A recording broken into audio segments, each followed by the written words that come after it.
就耶！講到有個 寧夏之 incentive 啦。旅呢、個我哋今次係跟 APEC 一齊去嘅呢一個寧夏之旅啦。咁由11月1號至到1月31號咧，就有呢個 pre-qualification 嘅時間。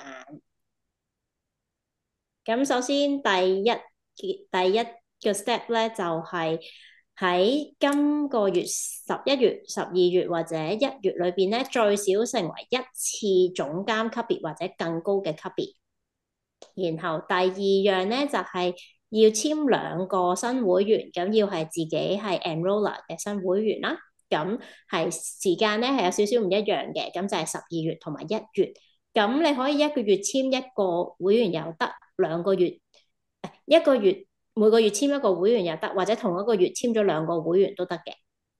嗯，咁然後最後嗰件事咧，就係記得喺頭先嗰一堆Christmas catalog 落單嗰陣時，就順便落埋呢一個即係有 qualification 表示我想參加呢個有 intentional 參加呢一個旅程，大家一齊去比賽咁啊，記得落單呢一件事啦，係唔使錢嘅，咁所以記得你只不過係話俾公司聽，順便落單嘅時候一齊落埋去你個 card 裏邊，就記得要做呢件事啦。如果唔係你前邊2個就算滿足咗，你唔記得咗最後呢件事咧，都係唔得嘅。咁所以大家記得係盡快今個月或者下個月就做咗佢啦。咁1月31號之前，